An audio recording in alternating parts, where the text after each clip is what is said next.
पाणिः भीमः दुःशासनं संहरति। तो गदापाणिः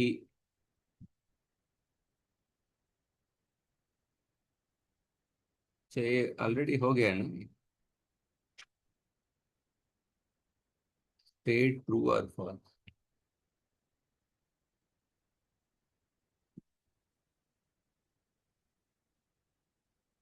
ठीक है, गदापाणिः। हाँ, बताइए इसका विग्रह वाक्य। गदा पाणौ गद्यपाणौ यस्य सः। यस्य सः। गदापाणौ यस्य सः। यस्य सः। हाँ।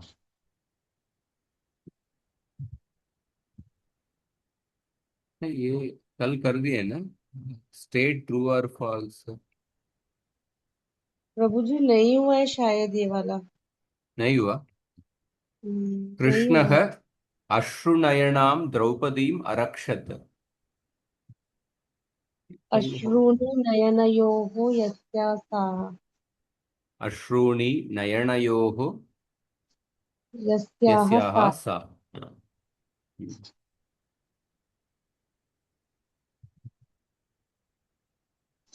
द्विवचन इसीलिए।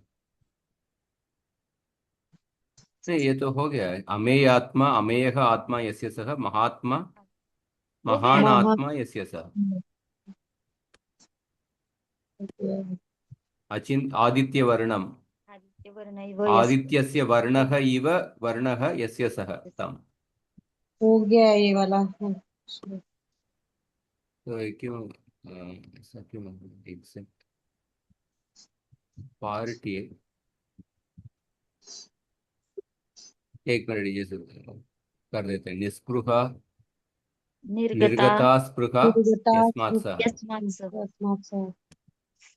वृकोदरः वृकस्य उदरमिव वृकस्य वृकस्य उदरम् इव उदरम् यस्य सः। यस्य सः। वृकस्य उदरम् इव उदरं यस्य सः।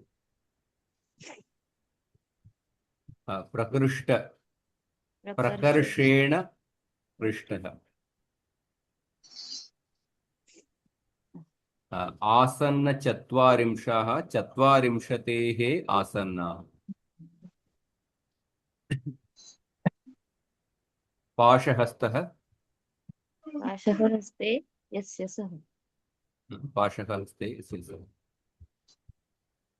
मोदकहस्तः मोदकं हस्ते ते यस्य सः। यस्य सः। कोदण्डपाणिः कोदण्डः पाणौ यस्य सः। कोदण्डः पाणौ यस्य सः।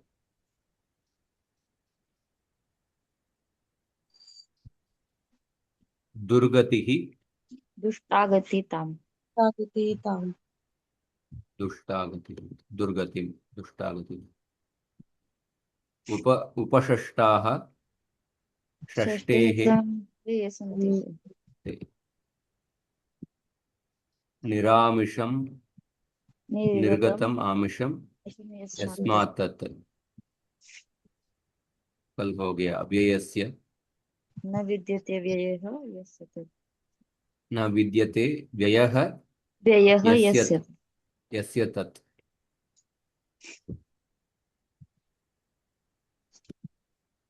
अनन्ता वै वेदाः। अविद्यमानः अन्तः येषां विद्यमानः ते। अन्तः येषां ते। अविद्यमानः अन्तः येषां ते।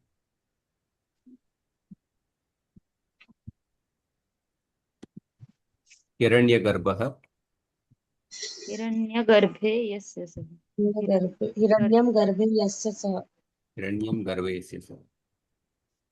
अपरिग्रहः न विद्यते परिग्रहः यस्य न सः। विद्यते परिग्रहः यस्य सः। और हरिणाक्षी। हरिणस्य अक्षिणी इव अक्षिणी यस्या सा। हाँ।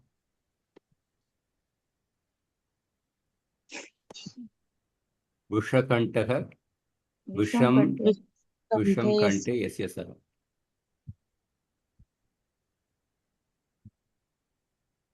वीणापाणिं वीणा वी पाणौ यस्याः सा ताम्।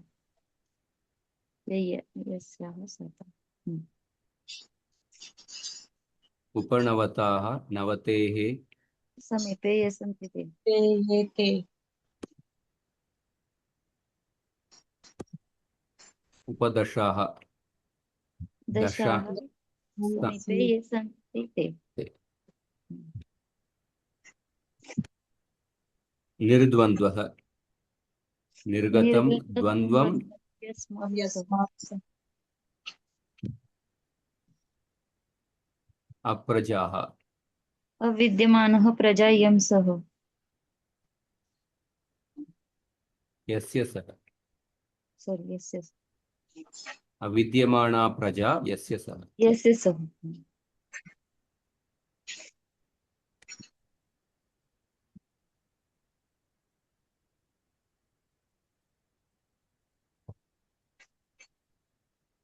ठीक है, सब कुछ करेक्ट।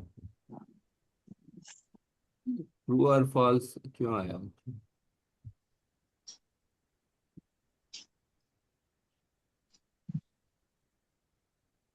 सेलेक्ट ट्रू और फॉल्स।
ट्रू और फॉल्स अभी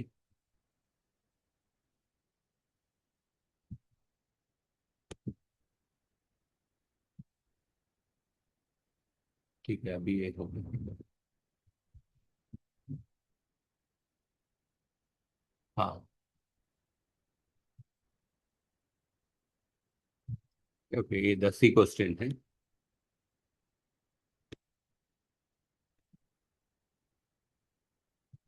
महाबाहुः गजाननः लंबकर्णः कृषदणः। Select the odd man out. महाबाहुः गजाननः लंबकर्णः कृषदणः। कृषधनः देखिए गजाननः कौन सा, हर एक कौन सा समास है। देखिए गजाननः गजस्य आणनम इव आननम् आणनः इसे सब उपमान विषय उपमान बहुव्रीहि समास। मां पूर्वकम् महाबाहुः महान् बाहुः यस्य सः य महतः बाहुः इव बाहुः यस्य सः। सो लंबकर्णः गजाननः महाबाहुः तीनों ये उपमान बहुव्रीहि समास। कृषदणः कृशम दणम यस्य सः, ये अलग है। सही है ना? महाबाहु जी महाबाहु गजानन लंबकर्ण ये तीनों उपमान बहुव्रीहि समास। तो केवल कृषदण है, उपमान बहुव्रीहि नहीं है। महाबाहु जिनके पास है, गज का आनन जिनके पास है, वो व्यक्ति।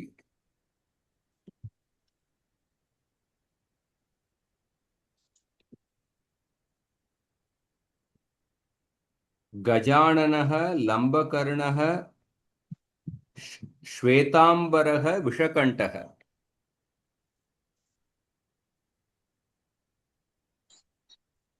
विषकंठ विषम कंठे यस्य सः व्यधिकरण है। हाँ, बाकी श्वेतम विशेषण अंबरम यस्य सः, ये विशेषण पूर्व पद समान अधिकरण। हाँ समान। हाँ। लंबकर्णमिव कर्णम यस्य सः, गजाननम गजस्य आणनमिव आणनम यस्य सः। बाकी सब समान अधिकरण, पर विषम कंठे यस्य सः ये व्यधिकरण।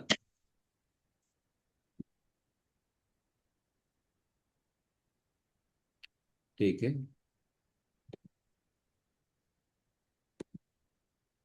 चंद्रमौलिः विद्याधनः श्वेतांबरः दीर्घहस्तः। बताइए।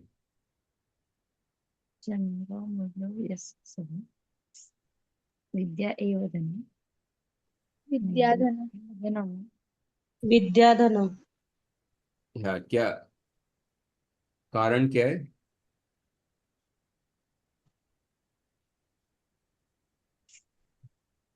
कारण बताइए।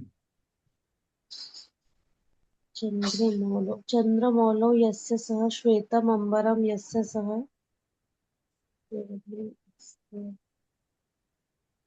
चंद्रमौलिः का विग्रह वाक्य क्या? चंद्रमौलौ यस्य सः। हाँ, चंद्रम चंद्रः मौलौ यस्य सः। मौलौ यस्य सः। विद्या श्वेतांबर का श्वेतम अंबरम यस्य सः। दीर्घम हस्तौ। चंद्रमौलिः श्वेतांबरः दीर्घहस्तः, तीनों बहुव्रीहि समास है। विद्याधनः विद्या। तत्पुरुष समास है। हाँ हाँ जी। विद्या एव धनं विद्या एव धनम, ये कौन सा तत्पुरुष समास है? आ, आ, संभावना अवधारणा पूर्वक। अवधारणा पूर्वपद उदाहरण पूर्वक कर्मधारय समास। हो. विद्याधनम तपोधनम। चंद्रमौलिः वृषकंठः बालचंद्रः त्रिलोचनः। किसने बताया?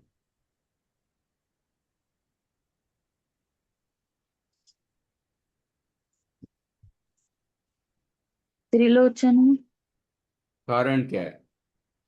चंद्रमौलौ यस्य सः विषम कंठे यस्य सः भालचंद्र भालौ चंद्र यस्य सः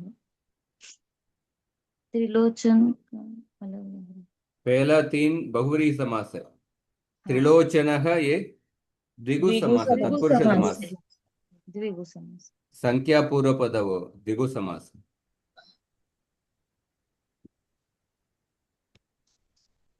उपनीत भोजनः दत्तबलिः उपहृत पशुः कृतभोजनः।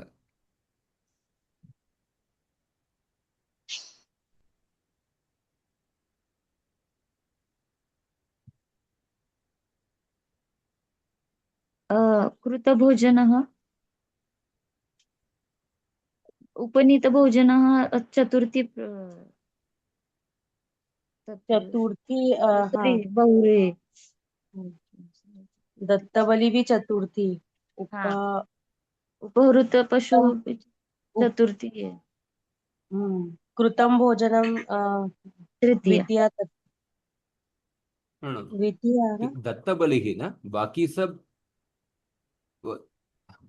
उपनीतं भोजनं कृतं भोजनं यस्य सः, दत्तबलिः यस्मै सः, दत्तः बलिः यस्मै सः, उपहृतः पशुः यस्य सः, उपनीतः भोजनः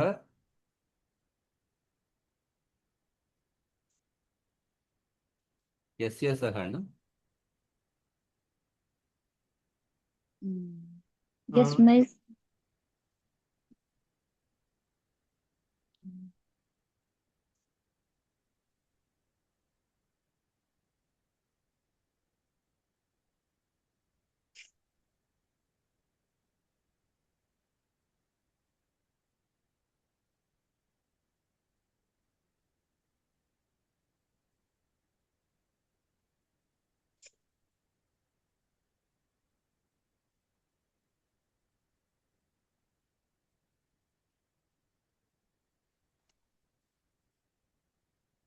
दत्तबलिः आए।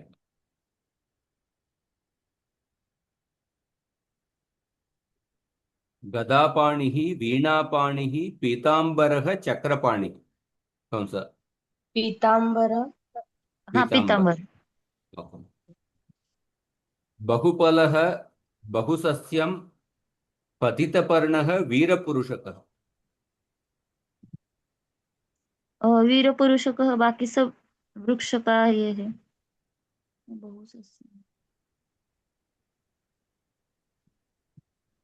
बहूनि फलानि यस्मिन् सन्ति। पतित यस्मिन् पर्ण प्रभु जी, बाकी सभी आ, सप्तमी बहुव्रीहि होगा, और पतित पर्ण पंचमी। हम्म। वीरपुरुषकः सप्तमी है क्या? जी सप्तमी ही है। हाँ, वीरः पुरुषकः यस्मिन् यस्मिन् सह नगरम। हाँ, तो पतितपर्णः का विग्रह वाक्य क्या है? पतितानि पर्णानि यस्मात् तत्। यस्मात् तत्, करेक्ट। पतितपर्ण। आरूढयानः, आरूढसैनिकः, प्राप्तोदकः, आरूढवानरः।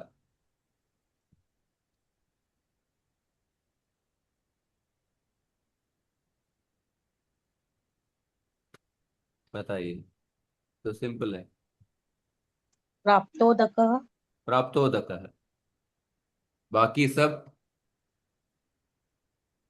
तृतीया बहुव्रीहि, सामान्य बहुव्रीहि। आरूढ़ः, याणः, येन सह। आरूढ़ः। सैनिक प्राप्तोदकः द्वितीय बहुव्रीहि। प्राप्तम उदकम यम सह।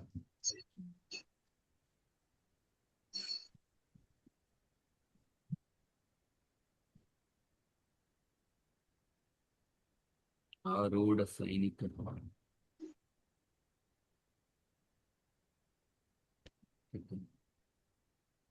सहस्रः, सपुत्रः, सशिष्यः, सकर्मकः।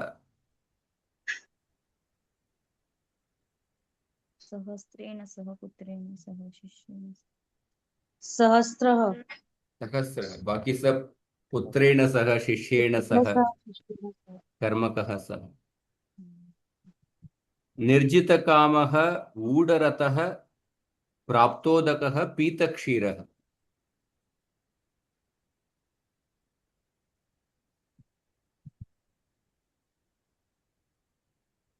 इसमें बताइए।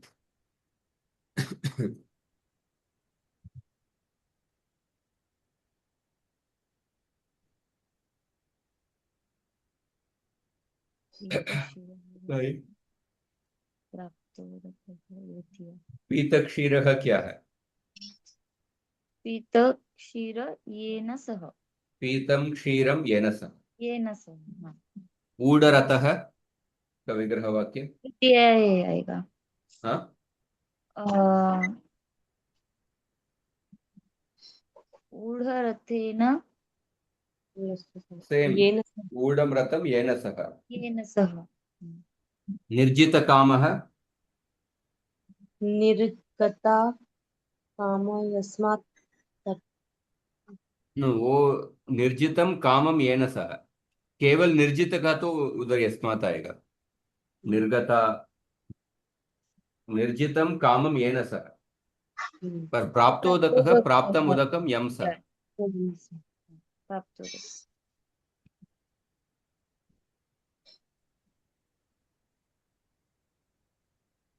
देखते हैं। ओ, चार गलत है एक्चुअली। चार गलत है। गजानन। हाँ, ठीक से। महाबाहुः, लंबकर्णः, कृषदणः इत्यत्र षष्ट्यर्थ बहुव्रीहिः।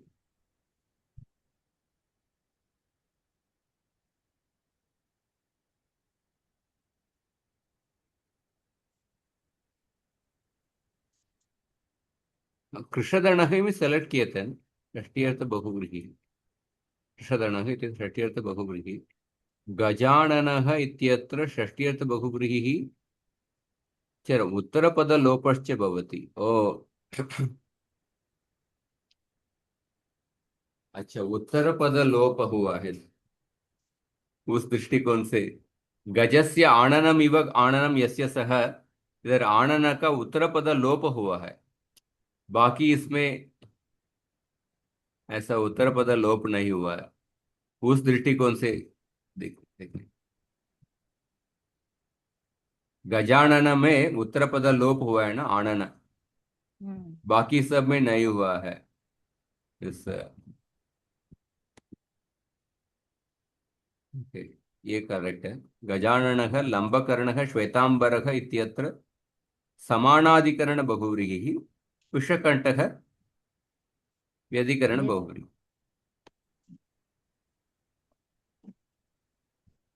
विद्याधनः अच्छा विद्या ओ विद्या एव धनम विद्याधनम यस्य सह ये भी हो सकता है एक्चुअली विद्याधनम यस्य सह बहुव्रीहि समास विद्या एव धनम वो तत्पुरुष समास इधर चंद्रमौलिः इत्यत्र व्यधिकरण बहुव्रीहि समासः चंद्रः मौलौ यस्य सह पर बाकी सब ओके इस दृष्टिकोण से देखिए विद्याधनः बाकी सब एक्चुअली सामान्य अधिकरण बहुव्रीहि समास विद्या विद्याधनम यस्य सह बहुव्रीहि समास लिए है श्वेतम अंबरम यस्य सह दीर्घम हस्तम यस्य सह तो बाकी तीन सामान्य सामान्य अधिकरण बहुव्रीहि समास विद्याधनः हमने तत्पुरुष समास के दृष्टिकोण से देखा विद्या एव धनम एक्चुअली विद्या धनम होना चाहिए विद्या एव धनम विद्या धन का मतलब विद्या धनम यस्य सह विद्या धनम वो नपुंसकलिंग शब्द वो तत्पुरुष समास है विद्या एव धनम अवगतम वा आम प्रभु जी। देखिए चंद्रमौली ही व्यधिकरण बहुव्रीहि समास बाकी सब विद्या धनम यस्य सह श्वेतम अंबरम यस्य सह दीर्घम हस्तम यस्य सह बाकी सब सामान्य अधिकरण बहुव्रीहि समास चंद्रमौली ये करेक्ट है चंद्रमौली विषकंठः बालचंद्रः इत्यत्र व्यधिकरण बहुव्रीहि समास त्रिलोचनः इत्यत्र अच्छा ये भी बहुव्रीहि समास ओके इत्यत्र समानाधिकरण बहुव्रीहि समास त्रीणि लोचनानि यस्य सह हमने तत्पुरुष समास के दृष्टिकोण से देखा पर कारण अलग है त्रीणि लोचनानि यस्य सह त्रिलोचनः समानाधिकरण बहुव्रीहि समास बाकी तीनों देखिए चंद्रः मौलौ यस्य सह विषम कंठे यस्य सह बालम चंद्रे यस्य सह ये तीनों व्यधिकरण बहुव्रीहि समास आंसर करेक्ट है पर हमारा रीजनिंग अलग रीजनिंग दिए इसमें देखिए हाँ उपनीत भोजनः दत्तबलिः उपकृत पशुः इत्यत्र चतुर्थ्यर्थ बहुव्रीहि अच्छा तीनों दत्तः बलिः यस्मै सह उपनीतः भोजनः यस्मै सह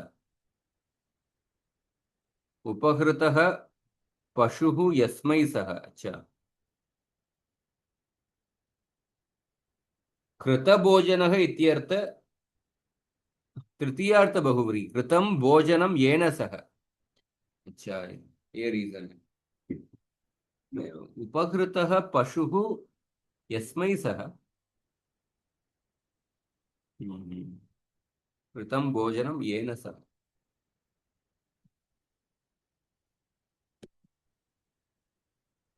ठीक है ये करेक्ट है गदापाणि वीणापाणि चक्रपाणि व्यधिकरण बहुव्रीहि पीतांबर समानाधिकरण बहुव्रीहि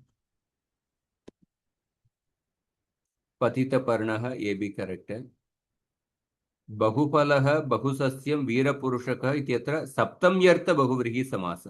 बहूनि फलानि यस्मिन् सः, बहूनि सस्यानि यस्मिन् सः। पतितपर्णः इत्यत्र पञ्चम्यर्थ बहुव्रीहि समास। पतितं पर्णं यस्मात् सः, ये करेक्ट। आरूढयानः, आरूढसैनिकः, सो आरूढसैनिकः, प्राप्तोदकः, आरूढवानरः। ओ अच्छा अच्छा, ये तीनों द्वितीयार्थ बहुव्रीहि, इसलिए मुझे भी डाउट था। तो प्राप्तम उदकम यम सह, जिस गांव में पानी पहुंच गया। तो आरूढ़म सैनिकम यम सह, आरूढ़म वानरम यम सह, जिस पेड़ में सैनिक चढ़ गए, जिस पेड़ में वानर चढ़ गए। पर आरूढ़ याणः, आरूढ़म याणम येन सह।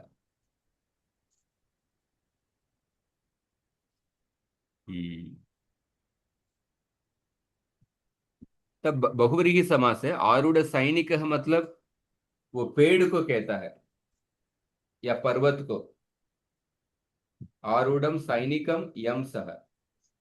आरूढ़ याणः, जो व्यक्ति बस में चढ़ गए, इसलिए तृतीय अर्थ बहुव्रीहि। आरूढ़म याणम येन सह। अवगतम वा? ये देखिए,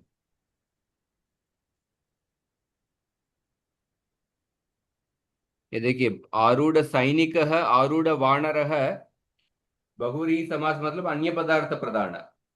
जिस पेड़ में वानर चढ़ गए तो द्वितीय अर्थ में होगा। जिस पेड़ में सैनिक चढ़ गए, पर्वत में सैनिक चढ़ गए, वो द्वितीय अर्थ बहुव्रीहि समास। पर आरूढ़ यान है, जो साधन है ना, हाँ, साधन है। या जिस करण, व्यक्ति के करण द्वारा, कारक। जो व्यक्ति बस में चढ़ गए, उसे तृतीय अर्थ बहुव्रीहि समास। हाँ, सहस्र, ये करेक्ट है। प्राप्तोदक, निर्जित कामः, ऊढरतः, पीतक्षीरः, ये तीनों तृतीयार्थ बहुव्रीहि। पीतम क्षीरम येन सह, निर्जितम कामम येन सह, ऊढः रतः येन सह। प्राप्तोदक इत्यत्र द्वितीयार्थ बहुव्रीहि समास। प्राप्तम उदकम यम सह। ठीक है, अवगतम वा? आम आम प्रभुजी। तो अभी अव्ययी भाव समास प्रारंभ करेंगे। और भी कोई 6 है, पर अब बाद में देखेंगे। क्रॉसवर्ड,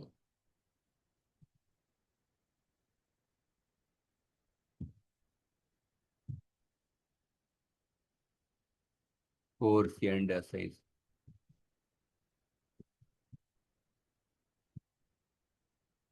अव्ययी भाव समासम।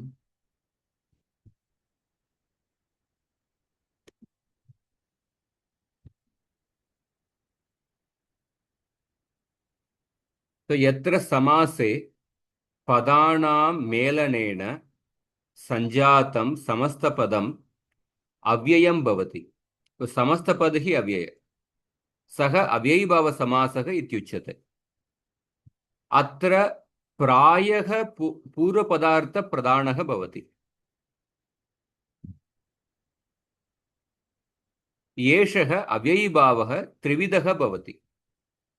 समस्त पद ही अव्यय है, और प्राय पूर्व पदार्थ प्रधान, और 3 टाइप।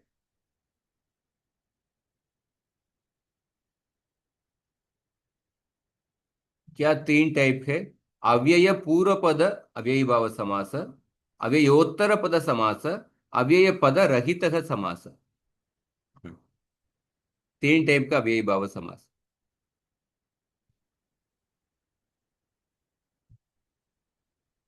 उपकृष्णम, ये पढ़िए। अम्मा,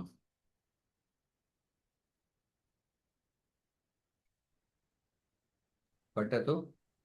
उपकृष्णं कृष्णस्य समीपं समीपार्थकः निर्मक्षिकं मक्षिकाणाम् अभावार्थकः अनुरूपं रूपस्य योग्यं योग्यतार्थकं तो योग्यतार्थकः ये जो समीपार्थक अभावार्थक, ये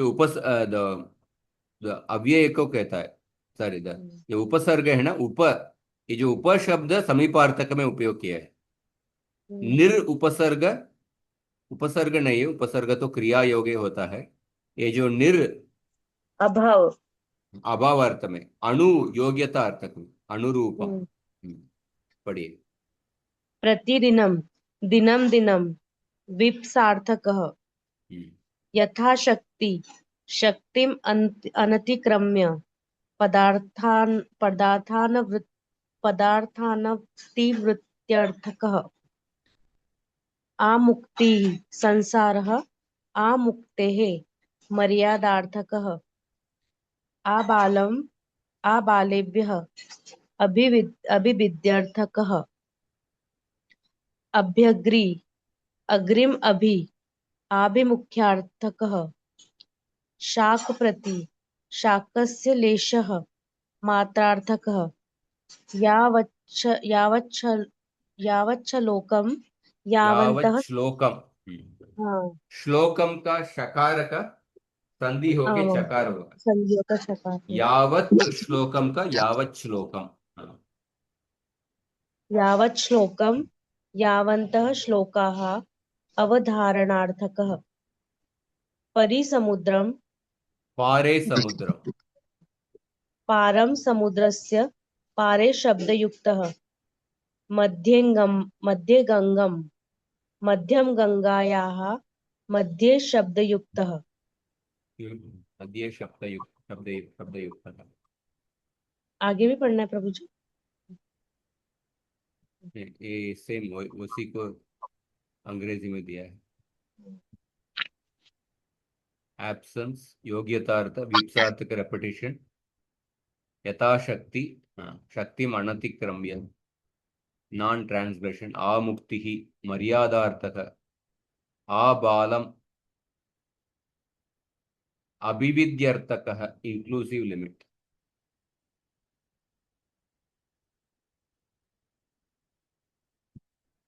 अभ्यग्नि पेसी आभिमुख्यार्थक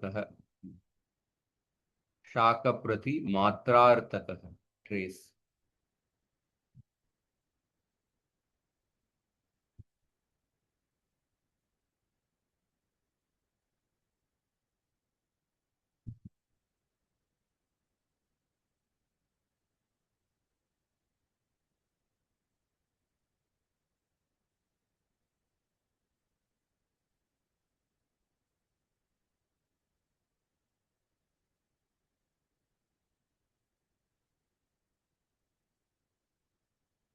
हाँ ठीक है।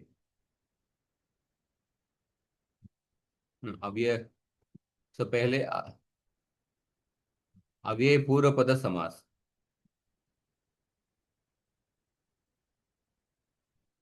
अधिवृक्षम पक्षिणः निवसन्ति। हाँ, अधिवृक्षम पक्षिणः निवसन्ति वृक्षे इति अधिवृक्षम, वृक्षे इति अधिवृक्षम। तो ध्यान से देखिए। अवसितेषु पाठेषु वयं मित्रैः सह उपविद्यालयं क्रीडामः। हाँ, विद्यालयस्य समीपम् उपविद्यालयम्। धूमेन गृहं निर्मशकं भवति, मशकानाम् अभावः निर्मशकम्। समुद्रात् आरभ्य आहिमालयं भूमिः भारतभूमिः इति प्रसिद्धा। तो हिमालय पर्यन्तम आ हिमालयम,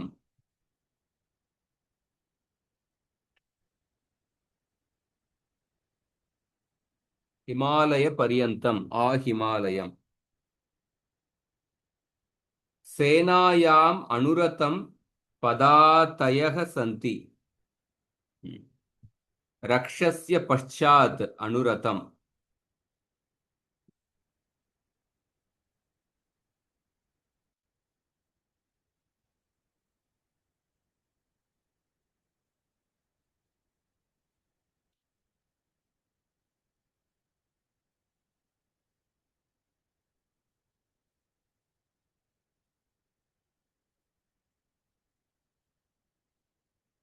निर्वाचन समये नेतारः प्रतिगृहं समासाद्य मतयाचनं कुर्वन्ति।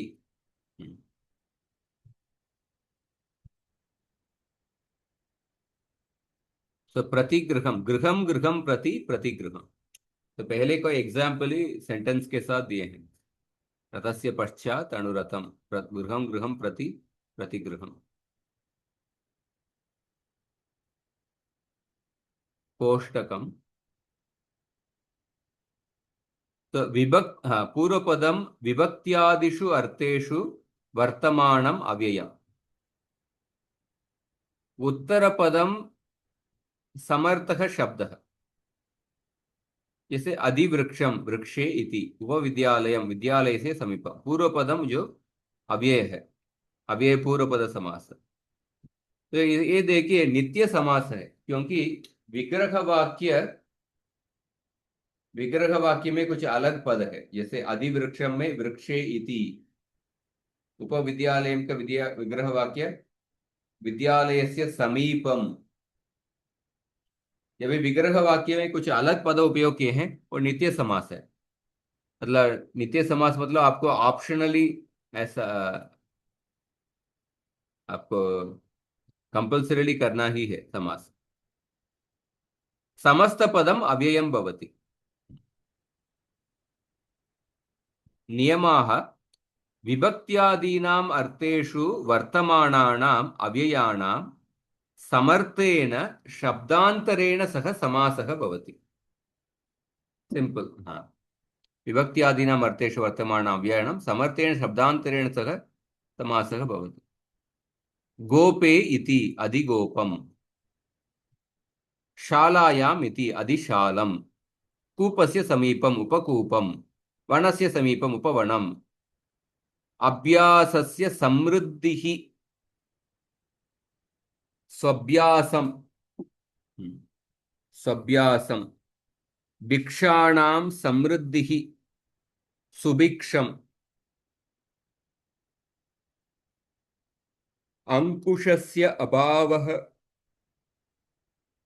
निरंकुशम, जनानाम् अभावः निर्जनम, हिमस्य अत्ययः अतिहिमम, शीतस्य अत्ययः अतिशीतम, पदानां पश्चात् अणुपदम, ज्येष्ठस्य पश्चात् अणुज्येष्ठम, ग्रामं ग्रामं प्रतिग्रामं, शक्तिम् अनतिक्रम्य यथाशक्ति, कृष्णेन सदृशः सकृष्णम्।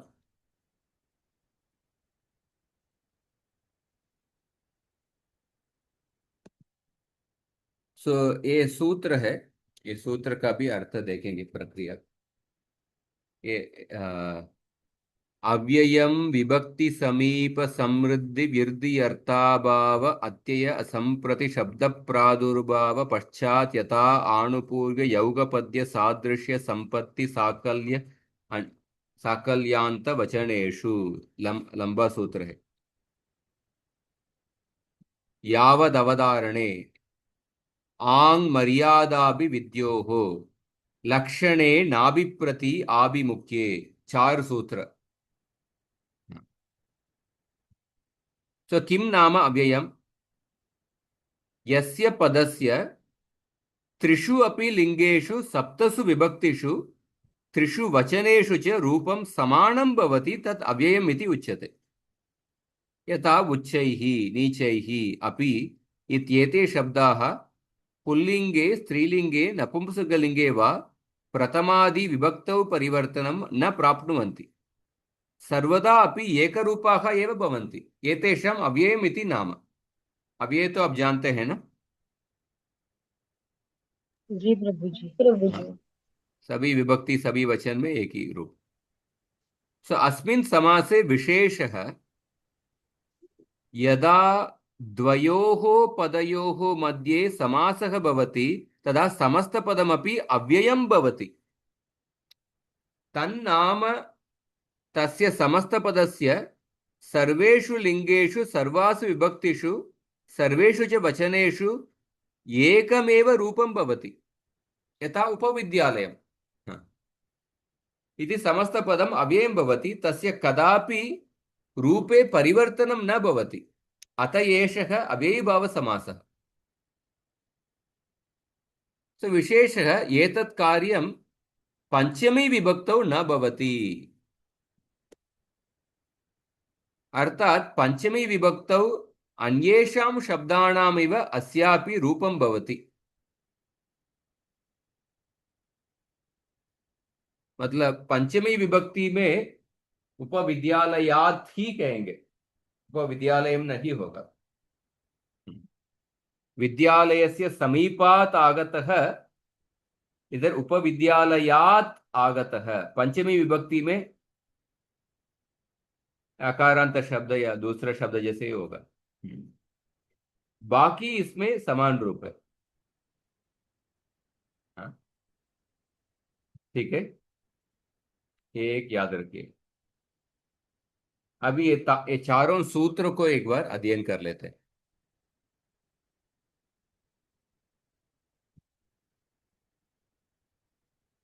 216 और 28, 13, 14।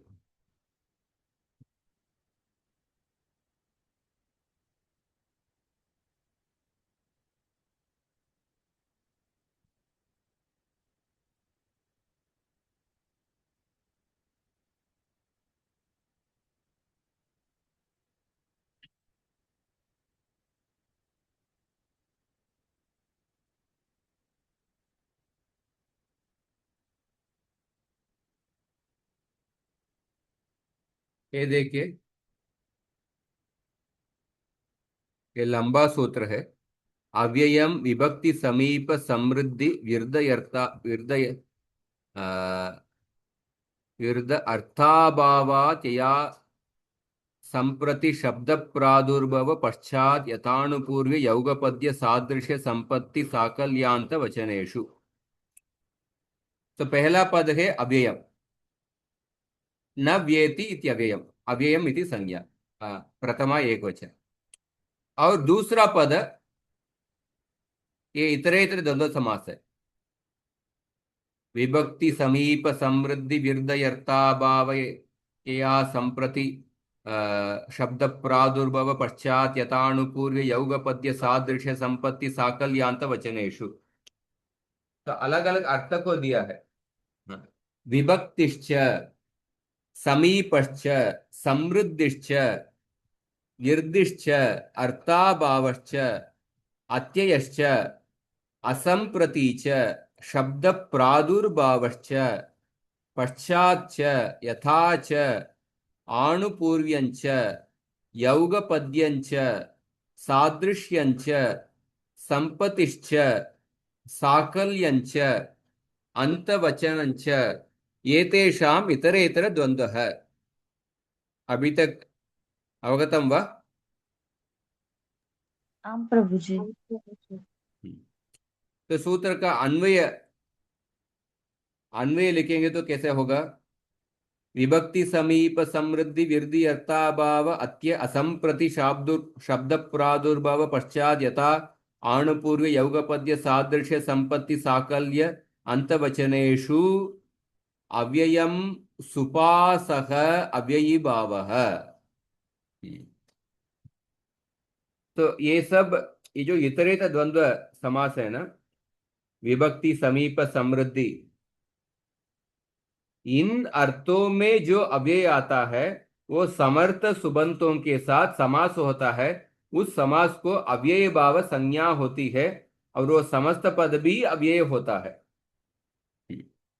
तो रेड कलर में उसमें देखिए, विभक्ति ही, समीपम, समृद्धि, विर्धि, अर्थाभाव, अत्ययः, असंप्रति, शब्द प्रादुर्भाव, पश्चात, यथा, आनुपूर्व्यम, यौगपद्यम, सादृश्यम, संपत्ति, साकल्यार्थः, अंतवचनम, एतेषु अर्थेषु विद्यमानम अव्ययम समर्थेन सुबंतेन सह समस्यते।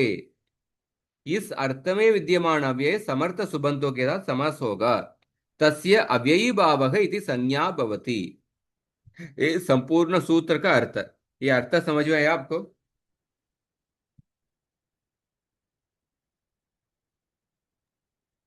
हाँ प्रभु। तो अभी वो जो इंडिविजुअल शब्दों का अर्थ जानना है। कुछ अर्थों का तो हम जानते हैं, समीप तो जानते हैं, पर अर्थाभाव मतलब क्या है, अत्यय मतलब अर्थ क्या है, साकल्य अर्थ क्या है, तो एग्जाम्पल्स के साथ। तो सबसे पहला विभक्ति अर्थ है। विभक्ति अर्थ में जो पूर्व पद अव्यय आता है, अधिहरि। अधिहरि का मतलब क्या है? हरौ। मतलब सप्तमी विभक्ति के अर्थ में अधि शब्द, अधि ये अव्यय उपयोग किए सप्तमी विभक्ति के अर्थ में। इसलिए अधिहरि मतलब हरौ। हरि शब्द का सप्तमी एक वचन हरौ ना। सो अधि इति सप्तमी विभक्त्यर्थ बोधकम अव्ययम हरौ इति समर्थेन सुबंतेन सह समस्यते, सह अव्ययी भाव समास।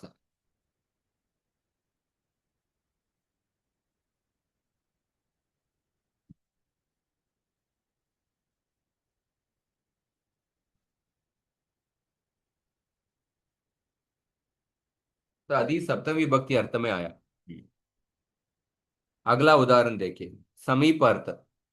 उपकृष्णम, तो कुंभस्य उपकुंभम, कुंभस्य समीपम। समीपार्थः उप इति समीपार्थ बोधकम अव्ययम कुंभस्य इति समर्थेन सुबंतेन सह समस्यते, सह अव्ययी भाव समासः। तो उपकुंभस्य समास क्या होगा? उपकुंभम।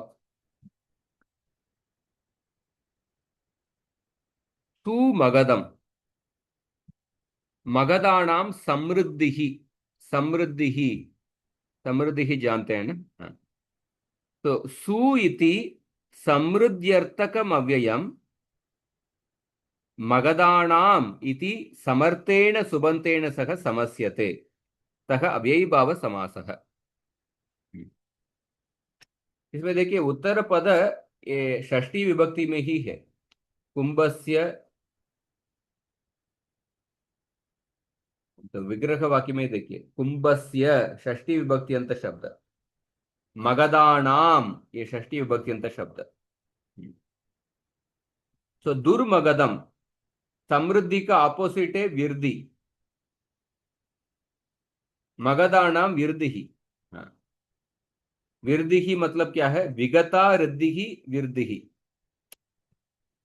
समृद्धि के अभाव, समृद्धि चला गया, विगता रिद्धि ही वृद्धि ही। तो दुर इति व्यध्यर्थकम अव्ययम मगधानाम इति समर्थेन सुबंतेन सह समस्यते, सह अव्ययी भाव समास। तो दुर्मगधम।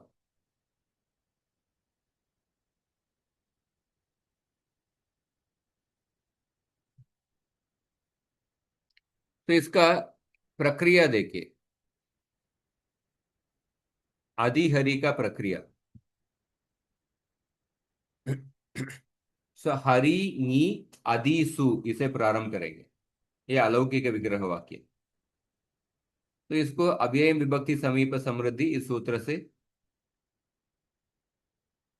समास हुआ है। समास होने से कृत तद्धित समासाचे सूत्र से प्रातिपदिक संज्ञा होता है। और प्रातिपदिका सुप लुक, सुपो धातु प्रातिपदिकयोः सुप लुक, हरि अधि। उसके बाद हमको उपसर्जन क्या है उसको पता करना है। क्यों उपसर्जन क्या क्यों पता करना है? क्योंकि उपसर्जन पद ही पूर्व पद आएगा।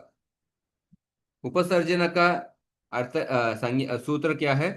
प्रथमा निर्दिष्टम समास उपसर्जनम।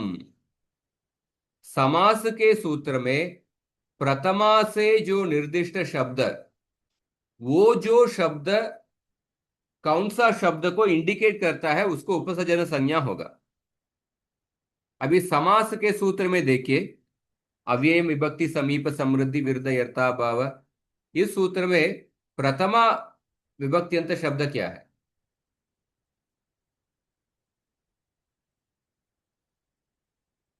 इस समास के सूत्र में कितने पद है?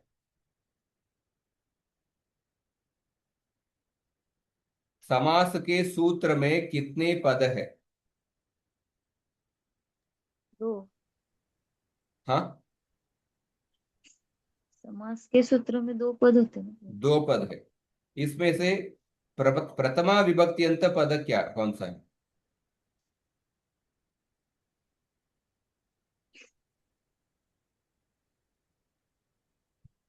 हम्म, प्रथमा विभक्त्यंत पद क्या है? दो पद क्या है? दो पद। पहला पद क्या है? हाँ, दो पद में एक है आदि और एक है हरि। समास के सूत्र में। समाज के सूत्र में पहले अव्ययम है और हम्म, दूसरा विभक्ति समीप समृद्धि वो वाला। ओके, हाँ। ये दो और पद है। इसमें पहला हाँ, पद कौन सा विभक्त्यंत है? पहले विभक्ति हाँ, अव्ययम प्रथमा विभक्ति। प्रथमा विभक्ति अभी हमने देखा है ना। हाँ, अभी देखा पहला, इसके पहले स्लाइड में सबसे पहला पॉइंट वही है। हाँ। दूसरा प्रथमा पद, दूसरा पद कौन सा विभक्त्यंत है? सप्तम विभवचनेषु है ना, सप्तमी सप्तमी बहुवचन। षष्ठी। सप्तमी बहुवचन। सप्तमी हाँ, बहुवचन। तो तुरंत बताना, अभी हमने देखा अव्ययम पद हाँ, प्रथमा एक पहले वचन, विभक्ति ये दूसरा पद सप्तमी बहुवचन। सप्तमी बहुवचन। तो सूत्र में प्रथमा विभक्त्यंत शब्द को देखना है, वो अव्ययम शब्द। ये अव्ययम शब्द अलौकिक विग्रह वाक्य में किसको इंडिकेट करता है? आदि। अधि। तो अधि को उपसर्जन संज्ञा होगा। सूत्र में प्रथमा विभक्त्यंत शब्द को देखना है, और वो शब्द अलौकिक विग्रह वाक्य में कौन सा शब्द को इंडिकेट करता है उसको देखना है। सो अव्ययम शब्द प्रथमा विभक्त्यंत शब्द, अलौकिक विग्रह वाक्य में अव्ययम शब्द अधि को इंडिकेट करता है। सो अधि ही उपसर्जन संज्ञा होगा। उपसर्जन संज्ञा होने का फल क्या है? उपसर्जन संज्ञा को पूर्व पद में रखना है। उपसर्जनम पूर्वम, ये सूत्र हम काफी बार पढ़ चुके हैं। उपसर्जनम पूर्वम, ये उसका पूर्व निपात होगा, इसीलिए अधि को पूर्व रखना है। भले ही हम हरि अधि से शुरू करते हैं प्रक्रिया, पर अधि को ही पूर्व आएगा, तो अधि हरि। और इसका अव्ययी भावक, इस सूत्र से अव्ययी भाव संज्ञा होता है। अव्ययी भाव संज्ञा होने के कारण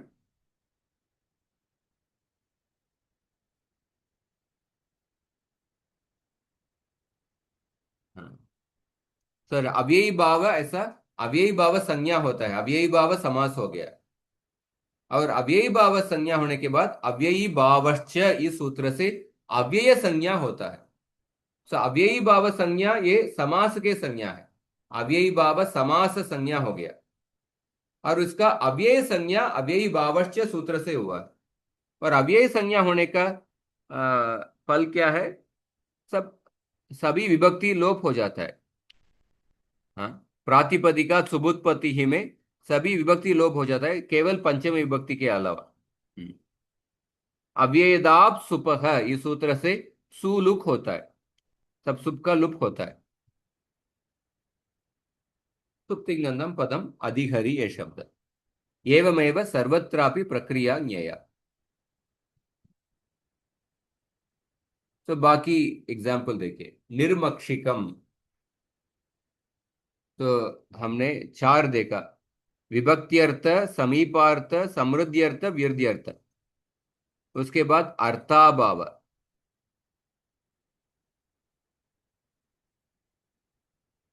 हाँ, अर्थाभावार्थः। मक्षिकाणाम अभावः निर्मक्षिकम।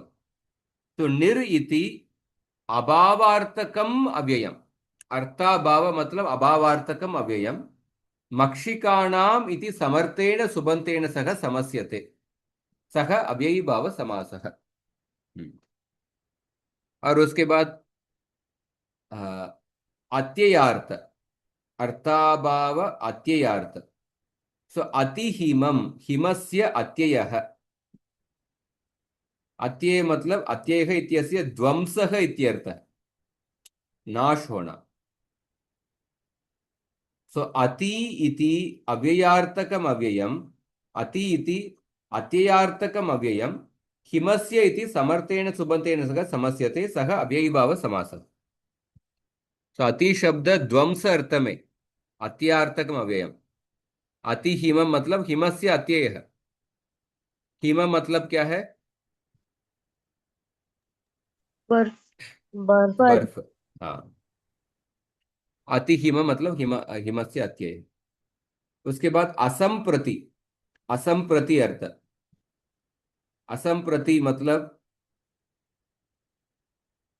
अति इति असंप्रत्यर्थकम अव्ययम, निद्रायाः इति समर्थेन सुबन्तेन सह समस्यते। सो अति निद्रम, निद्रायाः अति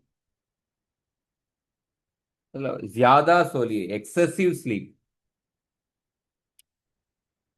हाँ, अति भोजन। हाँ, क्या कहते हैं, हाँ, एक शब्द है अत्याहार। अत्याहार। हाँ, एक हाँ, ज्यादा खाना। अतिभक्ति चोरेर लक्षण, ये सुने हैं? अतिभक्ति चोरेर लक्षण। कभी एक व्यक्ति बहुत ही शुरुआत में ही बहुत अति भक्ति दिखाता है, मतलब ये इनके मन में दूसरा कोई उद्देश्य है, चोरेर लक्षण, ऐसा एक कहावत है। सो अति निद्रा मतलब ज्यादा सोना। निद्रायाः इति समर्थेन सुबन्तेन सह समस्यते, सः अव्ययीभाव समासः। निद्रा संप्रति न युज्यते इत्यर्थः। इति पाणिनि, ये शब्द प्रादुर्भाव।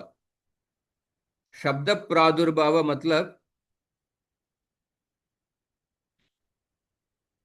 पाणिनेः इति, इति शब्द प्रादुर्भावार्थकम अव्ययम, पाणिनेः इति समर्थेन सुबन्तेन सह समस्यते, सः अव्ययीभाव समासः। पाणिनि शब्दस्य प्रकाशः इत्यर्थः। पाणिनेः इति, पाणिनि शब्द को प्रकाश कर रहे हैं, इसीलिए इति शब्द को शब्द प्रादुर्भाव अर्थ में उपयोग करें, इति पाणिनि।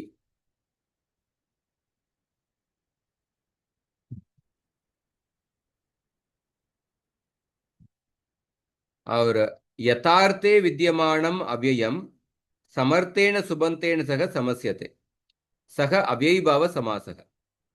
तो यथार्थ शब्द प्रादुर्भाव के बाद, अच्छा यथार्थ बताएं। यथार्थः चतुर्धा। तो यथा, यथा के चार अर्थ है।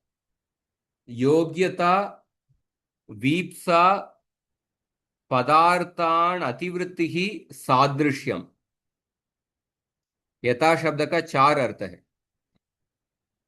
तो अव्ययम, विभक्ति, समीप, समृद्धि, वृद्धि, अर्थाभाव, अत्यय, असंप्रति, शब्द प्रादुर्भाव, इधर तक आ गया। उसके बाद शब्द प्रादुर्भाव पश्चात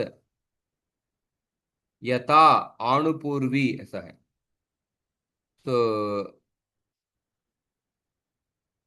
यथार्थे विद्यमानम अव्ययम, इसका चार अर्थ है: योग्यता, वीप्सा, पदार्थान अतिवृत्ति, सादृश्यम इति।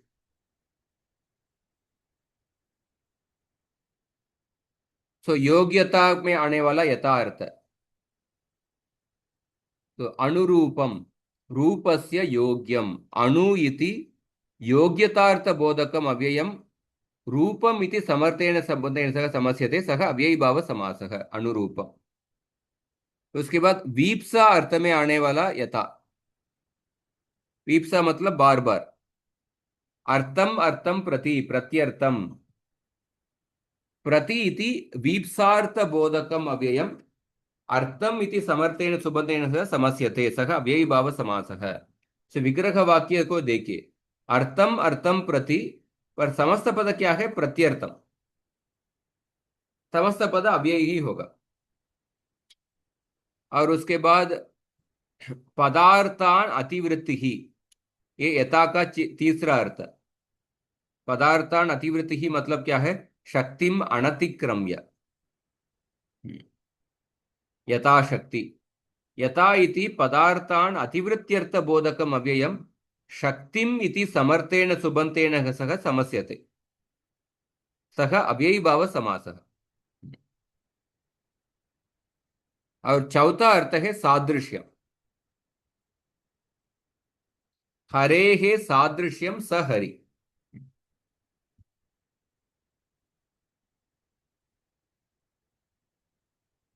तो यथा शक्तिम, हाँ, या यथार्थः,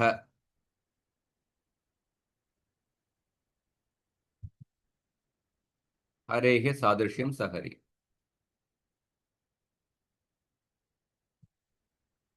ठीक है, एक ही पेज है, इसको कंप्लीट करते हैं।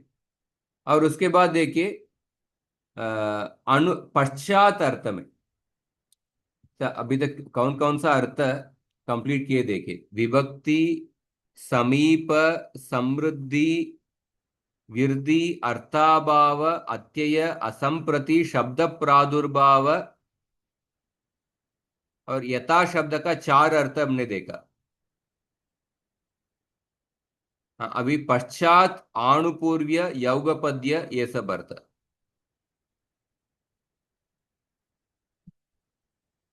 सो पश्चात, पश्चात अर्थ है रतानाम पश्चात अनुरतम, अणु इति पश्चाद इत्यर्थबोधकम अव्ययम, रतानाम इति समर्थेन सुबंतेन सह समस्यते, सह अव्ययीभाव समासः अनुरतम। आनुपूर्वी, आनुपूर्व्यार्थः अनुज्येष्टम, ज्येष्ठस्य आनुपूर्व्येण।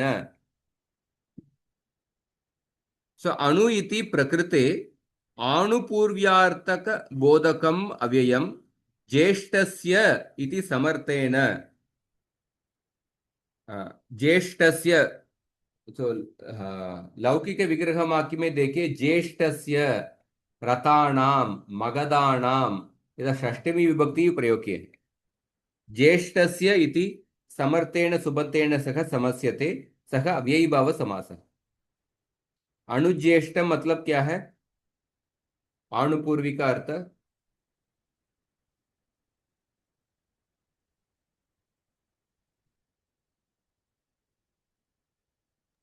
सीक्वेंस, ऐसा अर्थ है।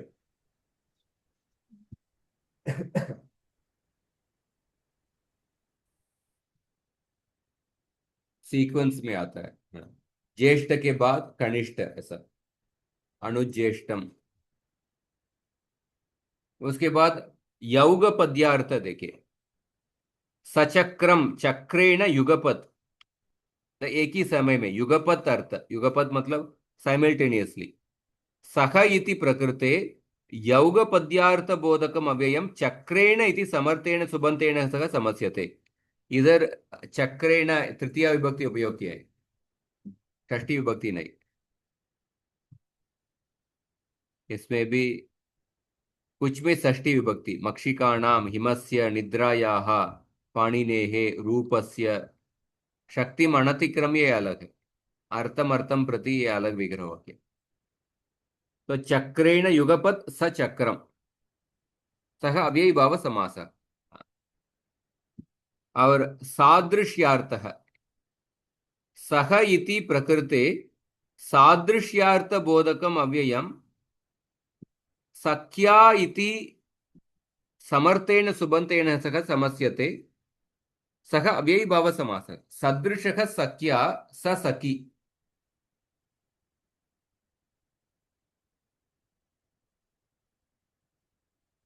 सदृशः सख्या स सखी। तो इधर का सादृश्य और इसके पहले जो सादृश्य में कुछ डिफरेंस है। हरे है सादृश्यम स हरि, पर ये जो सादृश्य और ये जो सादृश्य अर्थ में डिफरेंस है एक्चुअली। उसको देखते हैं, कल देख के आके बताता हूँ। इधर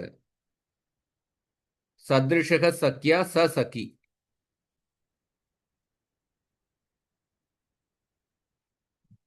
अत्र सदृश इत्यर्थः विवक्षितः, न सादृश्यम।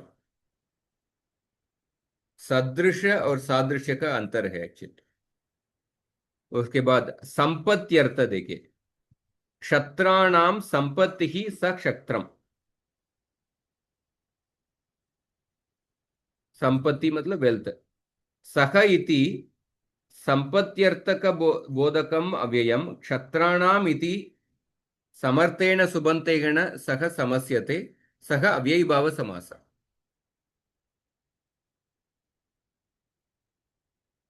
स अनुरूपः आत्मभावः संपत्तिः ऋद्धेः आधिक्यम समृद्धिः। सो अनुरूपः आत्मभावः संपत्तिः। सो संपत्ति और समृद्धि का डिफरेंस क्या है? संपत्ति मतलब अनुरूपः आत्मभावः,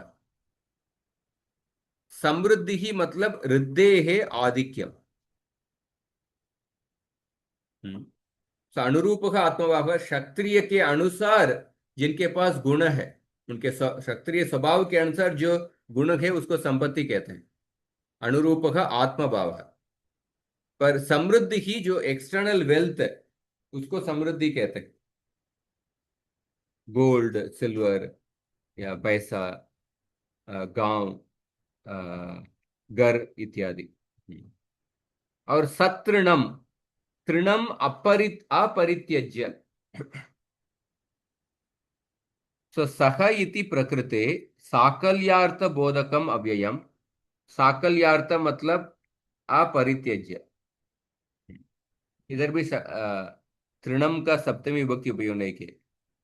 तृणेन इति समर्थेन सुबन्तेन सह समस्यते।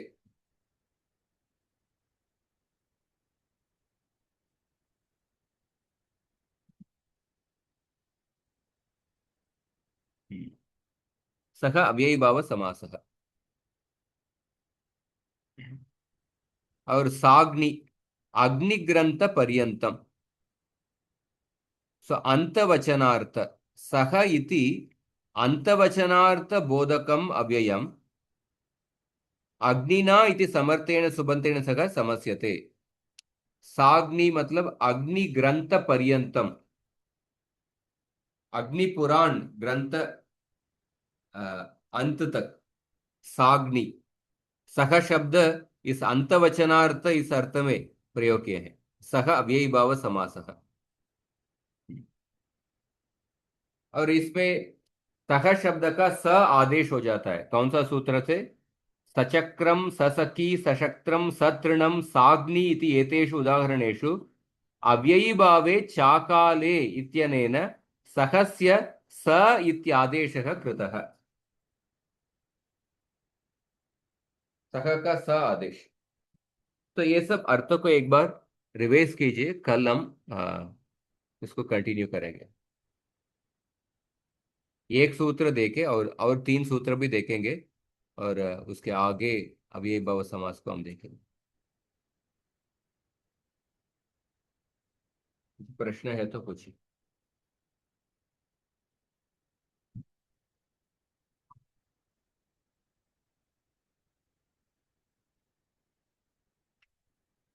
तो अव्ययी भाव समास के सबसे लंबा सूत्र ये, अव्ययम विभक्ति समीप समृद्धि विर्दयर्ता भाव संप्रति साकल्यांत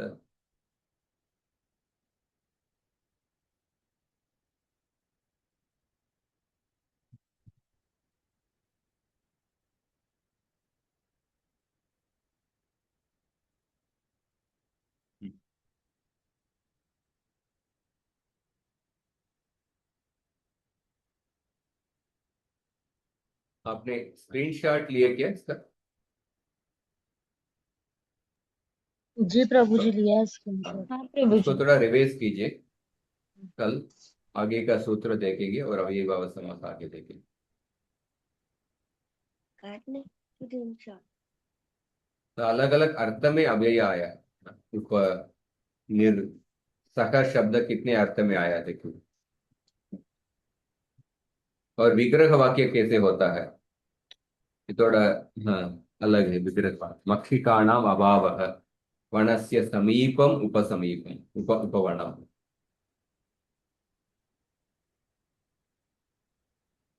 तो प्रतिदिनम मतलब दिनम दिनम प्रति। तो दिनम दिनम प्रति बारंबार बारंबार आता है। दीप्सार्थकम है। ठीक है, अभी समाप्त करते हैं। हरे कृष्ण। हरे कृष्ण प्रभु जी। हरे कृष्ण हरे हरे कृष्ण कृष्ण प्रभु। कृष्ण कृष्ण हरे हरे, हरे राम हरे राम राम।